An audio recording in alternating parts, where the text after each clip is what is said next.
Assalamualaikum warahmatullahi wabarakatuh. Perkenalkan, kami dari kelompok 9 yang beranggotakan Nur Aziza Rahma, Robiatul Adawiyah, dan Umi Atifah. Sebelum memulai ke materi, jangan lupa untuk like, comment, and subscribe di channel ini dan video ini. Semoga bermanfaat.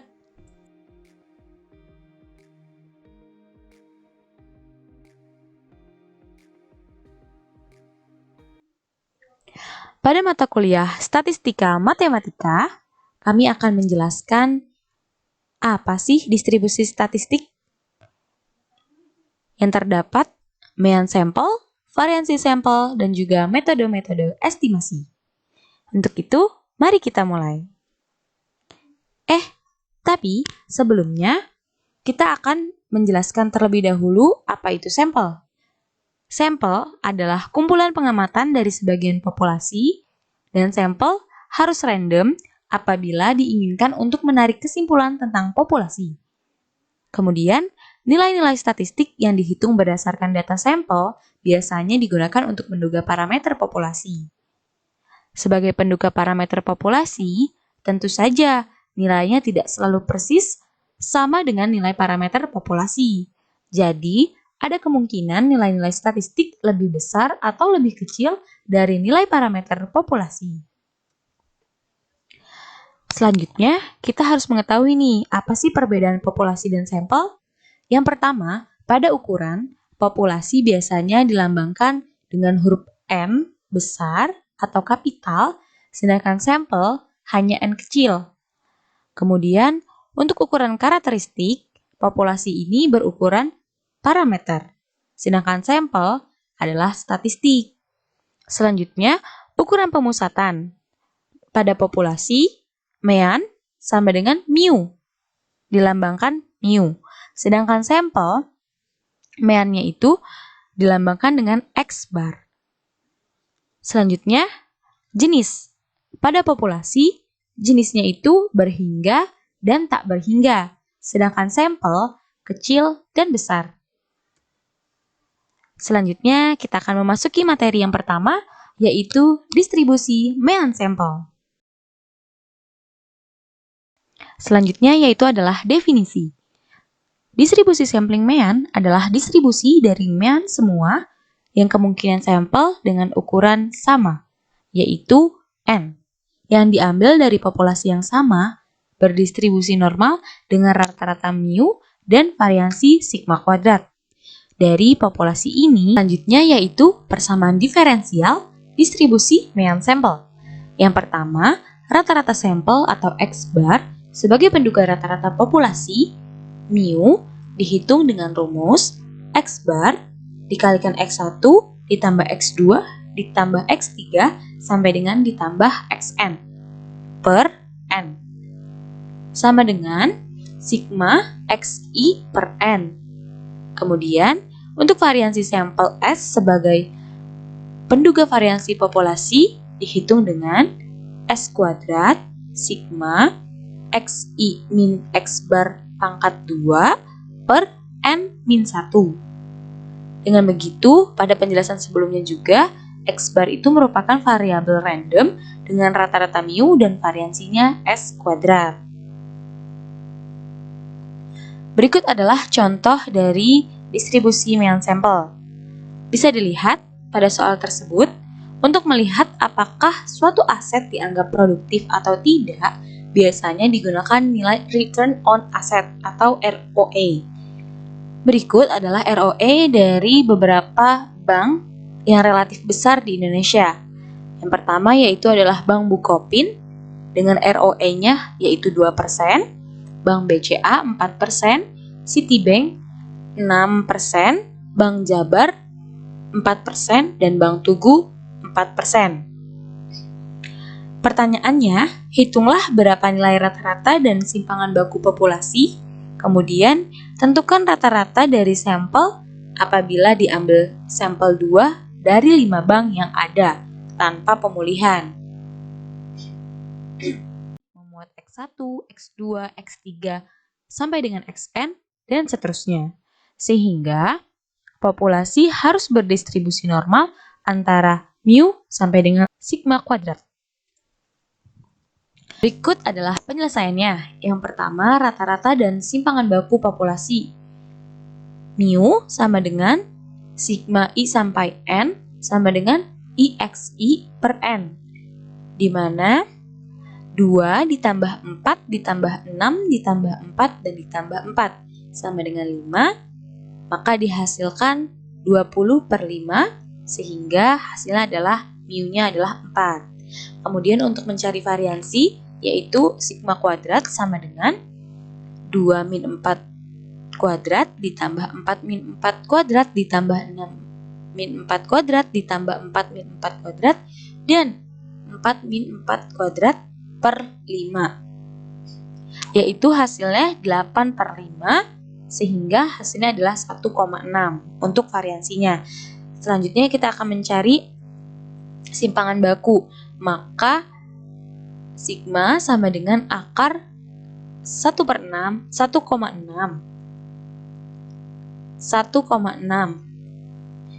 Kemudian kita akan mencari simpangan bakunya, yaitu sigma sama dengan akar 1,6, yaitu hasilnya adalah 1,265.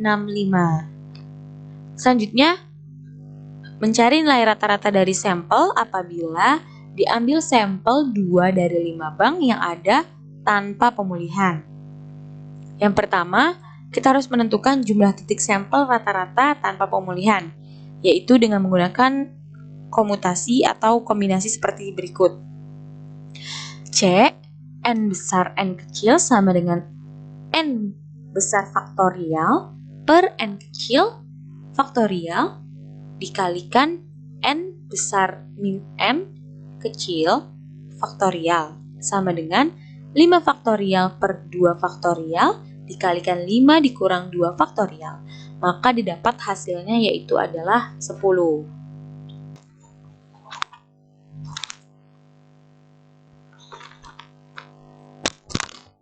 Nah, sekarang kita sudah ketemu titiknya, yaitu sebanyak 10, dan kita hitung ya, 1, 2, 3, 4, 5, 6, 7, 8, 9, dan 10. Kemudian kita ingat bahwa mu-nya adalah 4, sehingga kita akan menentukan kombinasi ROE-nya pada tabel pertama. Yang pertama bank Bukopin dengan bank BCA, yaitu 2 ditambah 4. Bank Bukopin bersama Citibank 2 ditambah 6. Kemudian bank Bukopin dengan bank Tugu 2 ditambah 4. Dan bank Bukopin bersama bank Jabar yaitu 2 ditambah 4. Dan begitu pun seterusnya. Selanjutnya, kita akan masukkan ke dalam tabel yang kedua sesuai dengan yang telah ditemukan pada tabel pertama seperti berikut. Nah, untuk mencari rata-ratanya, kita jumlahkan kombinasi ROE ini per 2. Karena terdapat 2 bank yang ada dalam ROE atau kombinasinya, sehingga didapat rata-rata hitungnya adalah sebagai berikut. Selanjutnya, kita dapatlah nilai rata-rata distribusi sampel rata-ratanya, yaitu sigma XI per kombinasi, sama dengan 3 ditambah 4 ditambah 3 ditambah 3 ditambah 5 ditambah 4 ditambah 4 ditambah 5 ditambah 5 dan ditambah 4, jumlahnya yaitu 40, kemudian dibagi dengan 10 atau banyaknya kombinasi yaitu 10, maka didapat hasilnya rata-rata distribusi sampelnya adalah 4. Seperti itu. Kemudian untuk mencari simpangan bakunya pada distribusi sampel rata-rata, maka kita rumuskan sebagai berikut. Di mana X min X seperti ini, maka didapat hasilnya adalah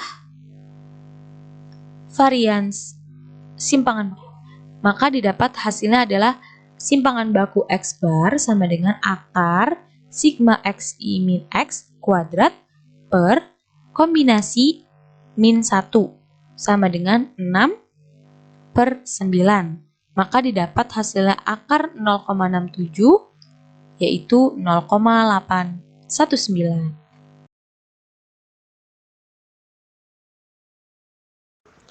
Yang selanjutnya yaitu jika unsur data populasi tidak ditampilkan atau tidak diketahui, maka perhitungan distribusi sampling rata-rata dibedakan atas sampel besar dan sampel kecil sebagai berikut. Nah, yang pertama itu distribusi sampling rata-rata sampel besar. Nah, untuk distribusi sampling rata-rata besar, sampel besar itu terdiri dari 3 dalil yang mendasari distribusi sampling rata-rata sampel besar. Nah, untuk pengerjaan distribusi sampling rata-rata, perhatikan asumsi-asumsi dalam soal sehingga dapat dengan mudah dan tepat menggunakan dalil-dalil tersebut. Yang pertama itu dalil pertama, sampel berukuran N lebih besar dari 30 dengan rata-rata X bar diambil dengan pemulihan dari populasi berukuran N terdistribusi normal dengan rata-rata mu dan simbangan baku adalah alfa. Dengan distribusi rata-rata akan mendekati distribusi normal dengan mu X bar sama dengan X bar sama dengan mu. Dan Sx bar sama dengan alfa per akar N dan nilai Z-nya yaitu X bar dikurang mu per alfa dibagi akar N.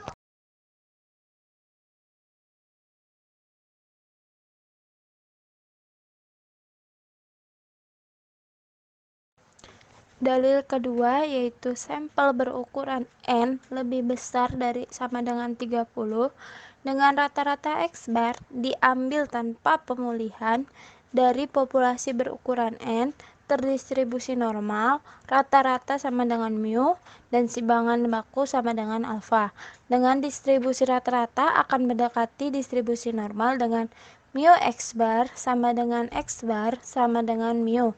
Dan Sx bar sama dengan alfa dibagi akar N dengan dikali akar N dikurang N per N dikurang 1 dan nilai Z sama dengan X bar dikurang mu per alfa dikali akar N dikali akar N dikurang N per N dikurang 1. Dalil yang ketiga yaitu limit pusat dengan sampel berukuran N dengan rata-rata X bar diambil dari populasi berukuran N terdistribusi sembarang dengan rata-rata mu dan simpangan baku yaitu alfa dengan distribusi rata-rata akan mendekati distribusi normal dengan mu X bar sama dengan X bar sama dengan mu dan Sx bar sama dengan alfa dibagi akar N. Dan nilai Z sama dengan X bar dikurang mu per alfa dibagi akar N. Selanjutnya dalil keempat, dengan sampel berukuran N lebih kecil dari 30 dengan rata-rata X bar dengan simpangan bakunya yaitu S diambil dari populasi berukuran N terdistribusi normal dan rata-rata sama dengan mu dan alfanya tidak diketahui. Dengan distribusi rata-rata akan mendekati distribusi normal dengan mu X bar sama dengan X bar sama dengan mu dan Sx bar sama dengan S per akar N dan dalil T-nya sama dengan X bar dikurang mu per S per akar N. Selanjutnya yaitu distribusi sampling rata-rata sampel kecil atau distribusi T. Distribusi sampling rata-rata sampel kecil didekati dengan distribusi T student sama dengan distribusi T yaitu W excursion. Distribusi T prinsipnya adalah pendekatan distribusi sampel kecil dengan distribusi normal. Ada dua hal yang perlu diperhatikan dalam tabel T, diantaranya yaitu sebagai berikut. Yang pertama itu yaitu derajat bebas, yang kedua adalah nilai T. Dengan keterangan derajat bebas atau degree of freedom dengan nilai V sama dengan N dikurang 1, dengan N adalah ukuran sampel. Dengan nilai A adalah luas daerah kurva di kanan dengan nilai T, atau luas daerah kurva di kiri dengan nilai min T atau minus T. Dengan nilai A sama dengan 0,1 sama dengan 10%, 0,05 sama dengan 5%, 0,025 sama dengan 2,5%, dan 0,001 sama dengan 1%, dan 0,005 sama dengan 0,5%. Di mana nilai A terbatas karena banyaknya kombinasi yang DB yang harus disusun. Yang kedua yaitu variasi sampel. Variasi sampel adalah jika suatu populasi berukuran N, dari populasi ini diambil secara acak atau berukuran N, lalu untuk setiap sampel dihitung simpangan bakunya yaitu S, dari kumpulan sampel dihitung dengan rata-rata yaitu mu S, dan simpangan bakunya alfa S. Untuk N lebih besar dari sama dengan 100, distribusi simpangan bakunya sangat mendekati distribusi normal dengan rata-rata mu S sama dengan alfa, dan simpangan bakunya yaitu alfa S sama dengan alfa per akar 2N. Dengan rumus Z sama dengan S dikurang mu S per alfa S sama dengan S dikurang alfa per alfa dibagi akar 2 sama dengan nilai N-nya yaitu 0,1, di mana S yaitu simpangan baku, alfa adalah simpangan baku populasi, yang Q alfa S-nya yaitu simpangan baku dari simpangan baku. Yang ketiga yaitu metode estimasi. Yang pertama itu estimasi parameter. Estimasi adalah keseluruhan proses yang menggunakan sebuah estimator untuk menghasilkan sebuah hasil estimasi dari suatu parameter. Estimator merupakan statistik mean sampel, presentasi sampel, dan varian sampel, dan lain-lain yang digunakan untuk mengestimasi sebuah parameter. Hasil estimasi adalah sebuah nilai spesifik atau kuantitas dari suatu statistik seperti mean sampel, persentase sampel, dan varian sampel. Baik, saya akan melanjutkan penjelasan selanjutnya, yaitu penjelasan tentang estimasi parameter. Seperti penjelasan sebelumnya, bahwa estimasi adalah keseluruhan proses yang menggunakan sebuah estimator untuk menghasilkan sebuah hasil estimasi dari suatu parameter. Jadi, gunanya estimasi parameter ini untuk mengukur seluruh populasi penelitian yang harus diperkirakan dengan bantuan adanya estimator. Estimator sendiri merupakan statistik seperti mean sampel, presentase sampel, variansi sampel, dan lainnya.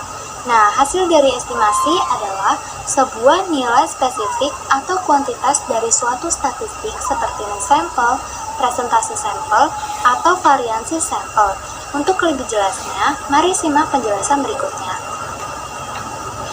Di dalam pembahasan tentang estimasi parameter terdiri dari 3 jenis, yaitu yang pertama, estimasi proporsi populasi, yang kedua, estimasi beda 2 proporsi populasi, dan yang ketiga, estimasi beda 2 min populasi.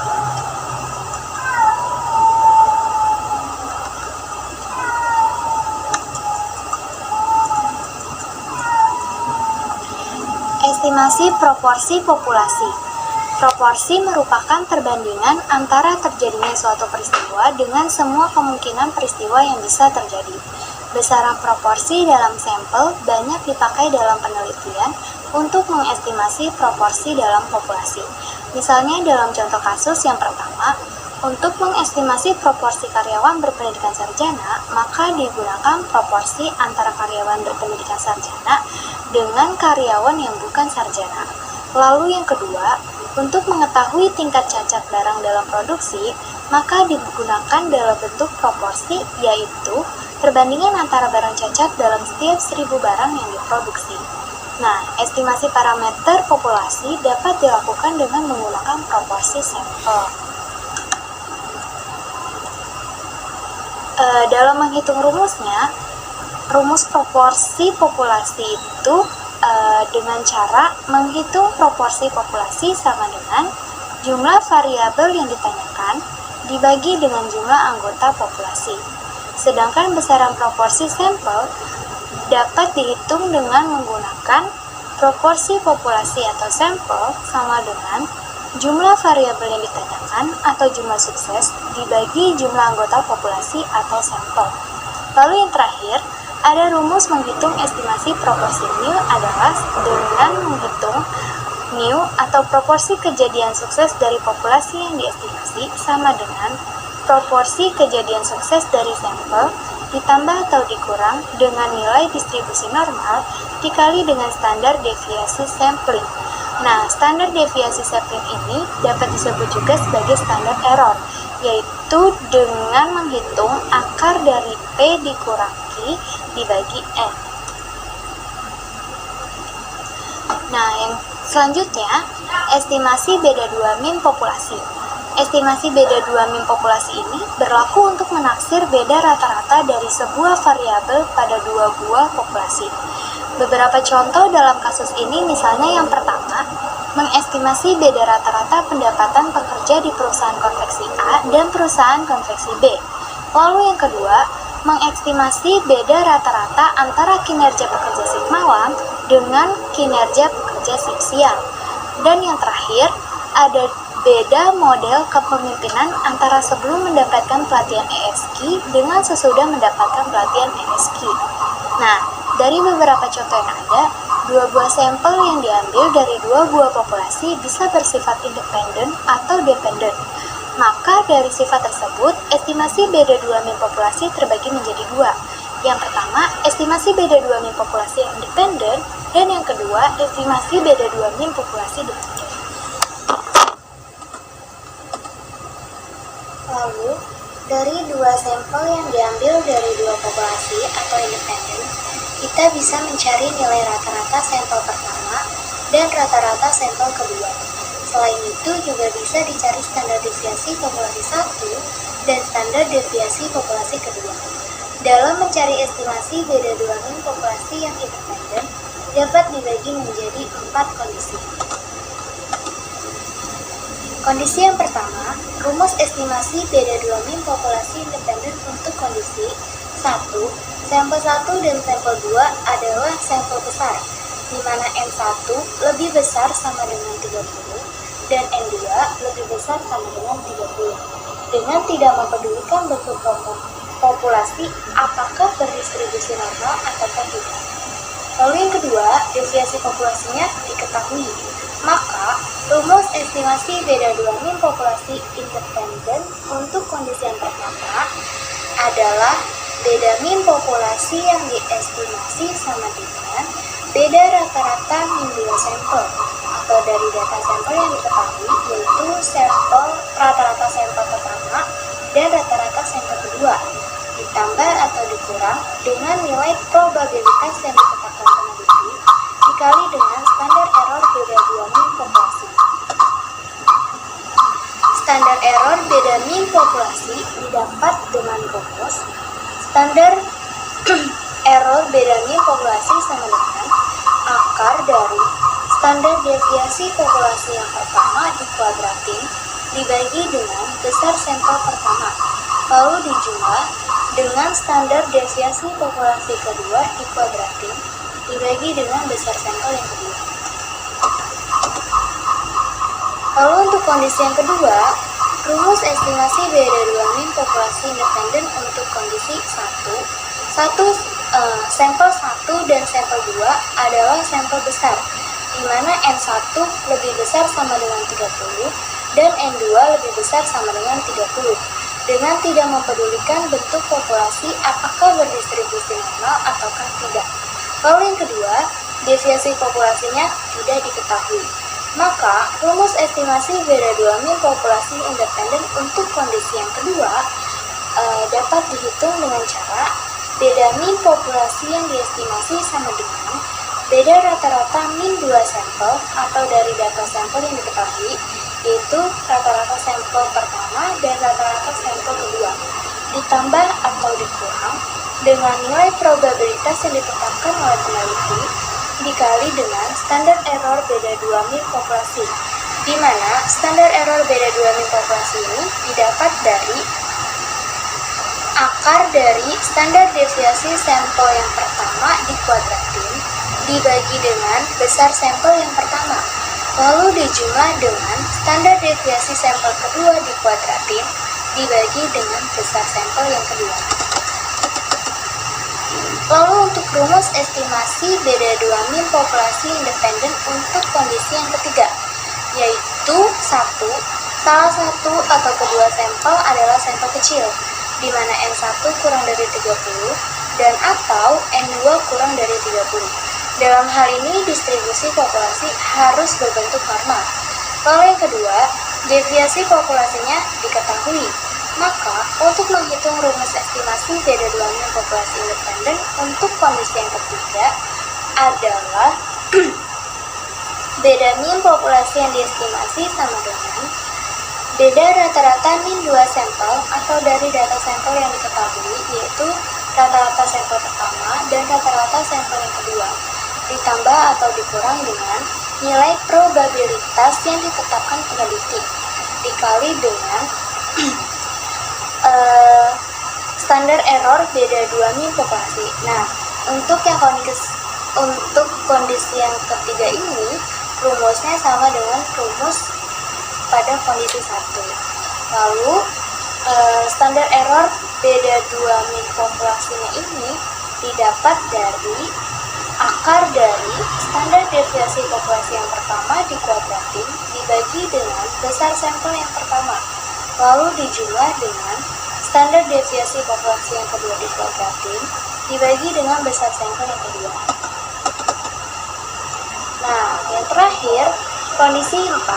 Kondisi 4 ini menghitung rumus estimasi beda 2 min populasi independen untuk kondisi 1. Salah satu atau kedua sampel adalah sampel kecil, di mana N1 kurang dari 30 dan atau N2 kurang dari 30. Dalam hal ini, distribusi populasi harus berbentuk normal. Lalu yang kedua, deviasi populasinya tidak diketahui, di mana deviasi populasinya ini harus diasumsikan bahwa standar deviasi populasi yang pertama dan standar deviasi populasi yang kedua itu besarnya harus sama. Maka, menghitung rumus estimasi beda 2 min populasi independen untuk kondisi yang keempat dengan cara beda min populasi yang diestimasi sama dengan beda rata-rata min 2 sampel atau dari data sampel yang diketahui, yaitu rata-rata sampel pertama dan rata-rata sampel yang kedua, ditambah atau dikurang dengan nilai T dikali dengan standar error beda 2 min untuk distribusi T. Nah, standar error beda 2 min untuk distribusi T ini didapat dengan rumus standar error beda 2 min untuk distribusi T sama dengan akar dari standar deviasi populasi dikuadratin dibagi besar sampel yang pertama, lalu dijumlah standar deviasi populasi dikuadratin dibagi dengan besar sampel yang kedua. Nah, di mana standar deviasi populasi yang dikuadratin itu sama dengan N1 dikurang 1 dikali S1 dikuadratin ditambah N2 dikurang 1 lalu dikali S2 dikuadratin dibagi N1 ditambah N2 pangkat miliar. Nah, untuk N itu adalah besar sampel dan S itu standar deviasi. Nah, untuk mencari nilai T ini digunakan derajat bebas, yaitu N1 ditambah N2 dikurangi 2 dan menggunakan tabel distribusi. Jadi, Dari 4 kondisi dalam mencari estimasi beda dua mean populasi yang independen dapat dihitung dengan rumus dan kondisi yang berbeda-beda. Akan tetapi, setelah dilihat dari 4 kondisi tersebut, terdapat 2 kondisi yang hampir menyerupai dan 2 kondisi yang menyerupai, yaitu kondisi 1 dengan kondisi 2 menyerupai. Bedanya, deviasi populasi pada kondisi yang pertama itu dia diketahui, lalu yang deviasi populasi untuk kondisi yang kedua dia tidak diketahui. Lalu untuk kondisi ketiga dan kondisi 4 itu juga hampir menyerupai. Bedanya, kalau untuk deviasi populasi yang ketiga dia diketahui, lalu yang kondisi keempat deviasi populasinya tidak diketahui. Dan untuk kondisi yang ketiga itu rumusnya menggunakan rumus seperti pada kondisi yang pertama. Lalu selanjutnya, estimasi beda dua proporsi populasi. Dalam estimasi beda dua proporsi, kita melakukan pengamatan terhadap 2 sampel dan menghitung proporsi untuk masing-masing sampel. Dalam hal ini, N1 dan N2 merupakan besar sampel 1 dan besar sampel kedua. Lalu, X1 dan X2 merupakan kejadian sukses yang ditanyakan pada sampel 1 dan sampel 2. Selanjutnya, P1 dan P2 merupakan peluang sukses pada sampel 1 dan sampel 2, yang besarnya sama dengan X dibagi N. Lalu terakhir, ada Q1 dan Q2, merupakan peluang gagal pada sampel 1 dan sampel 2, di mana Q sama dengan 1 dikurang P. Nah, intinya, kalau N itu merupakan besar sampel, X itu merupakan kejadian sukses, P itu merupakan peluang sukses, dan Q merupakan peluang gagal. Lalu selanjutnya ada standar deviasi untuk tiap-tiap sampel dihitung dengan rumus. Standar deviasi peluang yang pertama sama dengan akar dari peluang sukses yang pertama dikurang peluang gagal yang pertama dibagi besar sampel yang pertama. Dan standar peluang yang kedua, standar peluang sukses yang kedua itu sama dengan akar dari standar deviasi untuk peluang yang kedua sama dengan akar dari peluang sukses yang kedua dibagi peluang gagal yang kedua dibagi maaf ya teman-teman, salah. Maksudnya standar deviasi untuk peluang sukses yang kedua itu dapat dihitung dengan cara akar dari peluang sukses yang kedua dikurang peluang gagal yang kedua dibagi besar sampel yang kedua.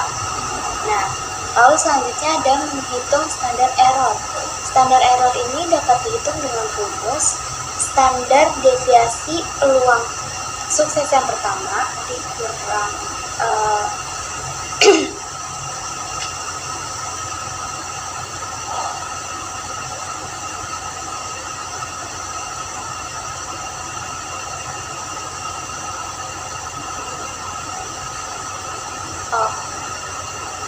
standar error ini dapat dihitung dengan rumus standar deviasi untuk tiap-tiap sampel, yaitu peluang sukses yang pertama dan peluang sukses yang kedua.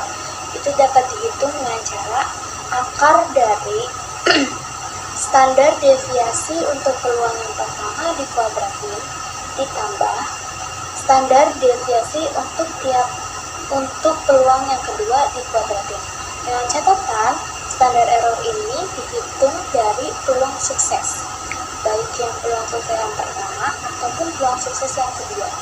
Lalu yang ketiga, ada estimasi beda dua proporsi bisa dilakukan dengan menggunakan distribusi normal dengan syarat N kali P, di mana besar sampel dikali peluang sukses lebih besar sama dengan 5, dan N kali Q, besar sampel dan besar sampel dikali peluang gagal lebih besar sama dengan 5. Yang terakhir, dalam estimasi beda dua proporsi, maka sampel dengan proporsi yang lebih besar ditetapkan sebagai proporsi yang terkandung.